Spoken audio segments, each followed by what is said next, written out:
Fala, meu pessoal, tudo bem com vocês? Estamos com mais um conteúdo, mais uma notícia para vocês e hoje estamos aqui com o Braddock Show. Todos os créditos ao canal deles, o link tá na descrição, no comentário fixado. Você que apoia o nosso canal, deixe seu like, se inscreva no nosso canal e ative o sininho de notificações.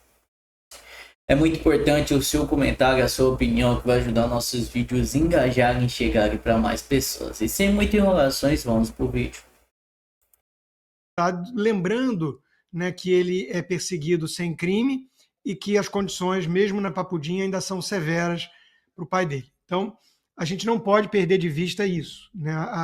O Brasil de bem exige que Jair Bolsonaro, que nem julgado, condenado e preso devia estar, que ele vá para casa, ao menos. Collor de Mello está cumprindo sua prisão na cobertura em frente à Praia de Alagoas, até o Chico Brazão, condenado pelo assassinato da Marielle, foi para domiciliar por questões de saúde. Né? Então não faz nenhum sentido Jair Bolsonaro não estar em casa. Quanto às visitas, né, ele receber, por exemplo, o Tarcísio, hoje tem uma outra reportagem que fala do espólio e das divisões internas em São Paulo.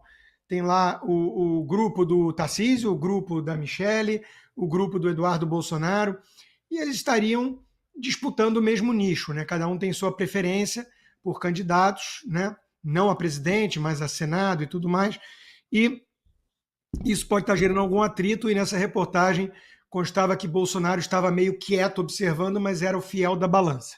Então, talvez seja isso. Talvez a reunião seja para exercer o papel de fiel da balança, tentar organizar e colocar uma certa ordem nessa disputa, né, interna em São Paulo. E no âmbito nacional, eu acho que já está claro que a escolha é o filho dele, o Flávio Bolsonaro. O Tarcísio finalmente se manifestou, dizendo: eu sou Flávio Bolsonaro, né? Então, ele vai disputar a reeleição. Acho que essa turma que ainda sonha com uma substituição, eu acho que está, enfim, na ótica deles, que o Tarcísio é preferível por ter menor rejeição. Eu acho que eles estão na torcida e não na análise para valer, né? O candidato é Flávio, Tarcísio vai apoiá-lo e espera-se que, com o tempo, apoie com mais vigor, né? E o vídeo que o Flávio gravou, já antecipando aí, né? Outro assunto, mas o vídeo que ele gravou nesse final de semana, que teve boa repercussão, é um vídeo que demonstra essa maturidade política, né? Essa visão de agregar, de união com a centro-direita, inclusive mencionando por nome esses governadores todos, né? Ratinho, Tarcísio, o Caiado, o Zema, a própria Michelle e por aí vai. Então, esse é o tom. Eu acho que o Flávio precisa costurar acordos, precisa capturar o apoio de gente do centro que tem rejeição ao bolsonarismo, e acho que ele está entendendo esse jogo e fazendo a coisa de forma correta. Antes de passar a palavra para os outros colegas que estão aqui comigo, eu gostaria até já de emendar a próxima pauta, que eu acho que a gente consegue aqui fazer também consegue convergir aí tudo numa só. O Mendonça, o ministro do Supremo, André Mendonça, concede prisão domiciliar a suspeito de operar fraudes bilionárias no INSS. É como se a justiça tivesse dois pesos e duas medidas. Um para quem rouba aposentado, o outro para quem incomoda o sistema, né? O André Mendonça concedeu prisão domiciliar a Silvio Feitosa, suspeito de ser o diretor financeiro do esquema bilionário de fraudes do INSS.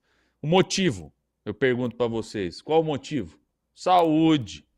Saúde grave, com 90% das artérias obstruídas.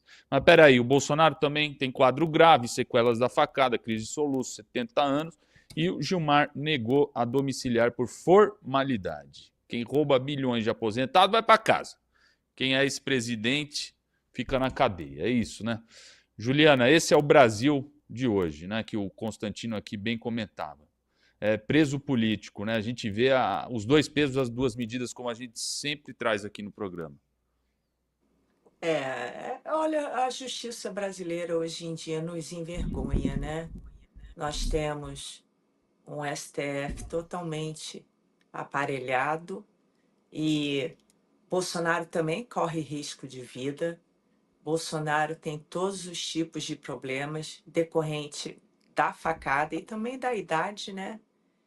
Mas eu já disse que eles não mandam o Bolsonaro para casa por causa do capital político dele, né? Para ele não interferir as eleições. Porque, se você lembrar, nas últimas eleições, pessoas que tiveram o apoio do Bolsonaro, muitas disseram que tinham, conseguiram se eleger. Então, a ideia é manter Bolsonaro preso, sem acesso a telefone, à internet, a outros políticos, né?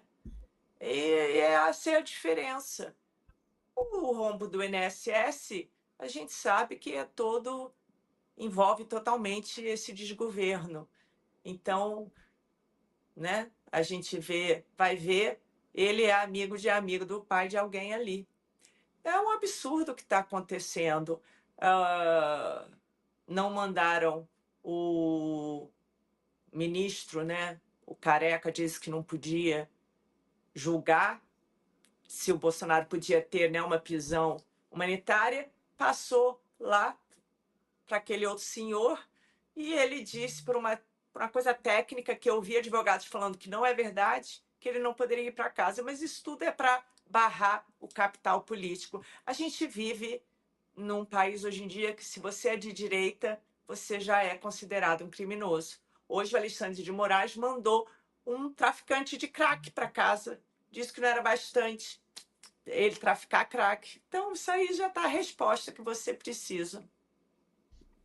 Isso é verdadeiro dois pesos, duas medidas. A gente fica, nós brasileiros, né, honestos, né, de bem, a gente sempre se pergunta quando que a justiça virá, né? A gente sabe que ela vem, que seja divina, que seja na eternidade, mas aqui realmente sempre são dias sombrios, né? É complicado. Mas, Darcio, além aí né, disso que o Consta e a Juliana trouxeram sobre essa questão humanitária, vamos falar também um pouco de política, e quero aproveitar o seu olhar político.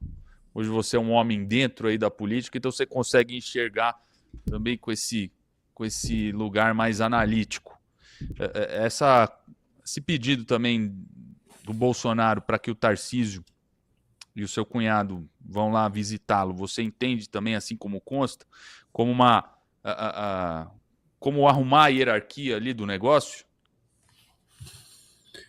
Assim, é sempre importante lembrar que o Tarcísio é o governador de um estado que, sob o ponto de vista econômico, é mais rico do que a maioria dos países, né? Na América Latina, a economia do Brasil, primeiro, depois vem São Paulo. Então, é óbvio que a discussão com o Tarcísio, ela é fundamental para poder definir qualquer que seja o projeto, até mesmo um projeto em relação ao Flávio Bolsonaro. Como bem disse o Rodrigo Constantino, o Tarcísio já declarou que deve apoiar o Flávio, mas é sempre bom estar próximo e estabelecer esses alinhamentos para poder evitar os ruídos que a gente vem observando ultimamente, né? Muito falatório, muita intriga, desnecessária, inclusive. Enquanto isso, a gente observa essa justiça que é uma justiça revolucionária, né, Emelinho? Eu acho que o Rodrigo e a Julie trouxeram aqui elementos que trazem assim a lembrança do regime soviético, onde você tem não análise do mérito em relação ao Bolsonaro, mas sim forma, que foi o caso da rejeição do Gilmar Mendes, que mostra que, na verdade, a justiça não é feita para poder estabelecer qualquer tipo de sentença ou punição para quem tem culpa, mas sim para poder atrasar em laudos, sentenças, comissões, pareceres, né? E isso vai exaurindo a saúde daquele que é alvo do regime.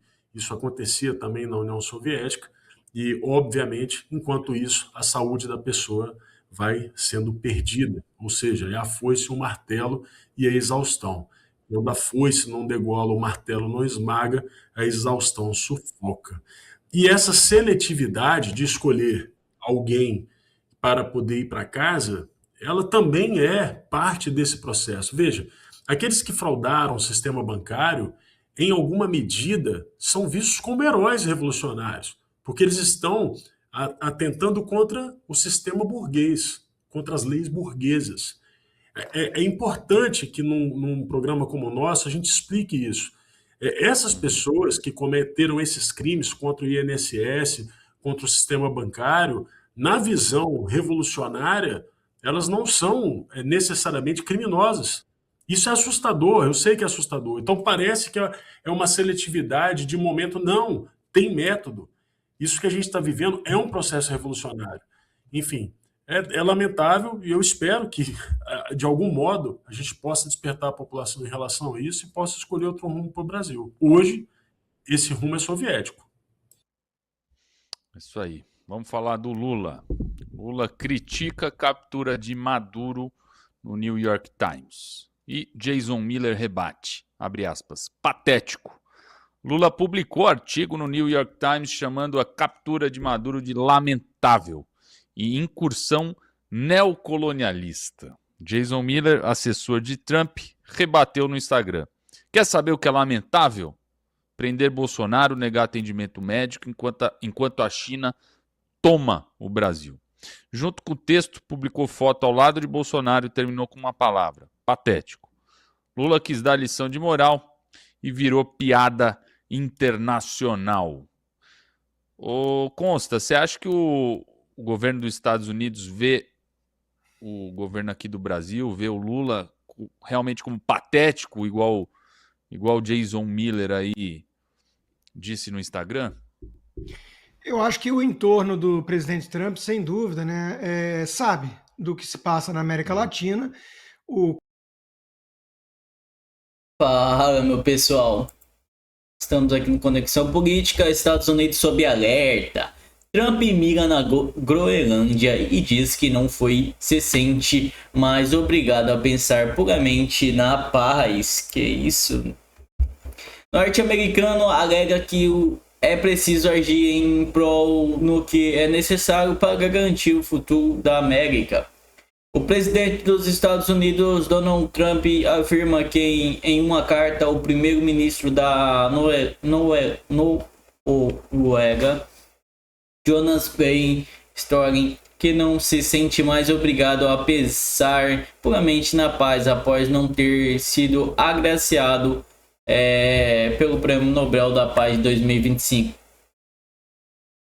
Mas mesmo a correspondência a mandatário reforçou sua existência do controle da Groenlândia, território autônomo pertence ao Reino da Dinamarca em meio a uma impasse com países europeus sobre a soberania e a segurança da ilha artical. Segundo o conteúdo da carta obtida pela agência Reuters, Trump escreveu que, diante da decisão norueguense, a ausência do prêmio agora pode pensar o que é bom apropriado para os Estados Unidos da América. A mensagem foi resposta à comunicação anterior enviada a Støre pelo presidente da Finlândia, Alexander Stubb, que questiona a oposição das tarifas pelos Estados Unidos e as nações europeias que se recusam a permitir que Washington assuma o controle da Groenlândia. Støre afirmou que Reuters tem esclarecido a Trump que o Comitê Norueguês do Nobel é uma entidade independente, sem vinculação direta com o governo da Noruega, que o país nórdico não controla a premiação. Prêmio da Maria Corina, o Prêmio Nobel da Paz 2000 foi concedido ao líder da oposição da Venezuela, Maria Corina Machado. Em um evento de Trump, recebeu por frustração, segundo relatos ou publicações internacionais. Nas semanas anteriores, Machado entregou simbolicamente a sua medalha à presidência americana em uma encontro da Casa Branca. Gesto do Comitê Norueguês Nobel destacou que, apesar dos status oficial do prêmio, que não pode ser transferido ou revogado. Então esse foi o vídeo, pessoal. Muito obrigado a todos que assistiram até aqui e até o próximo.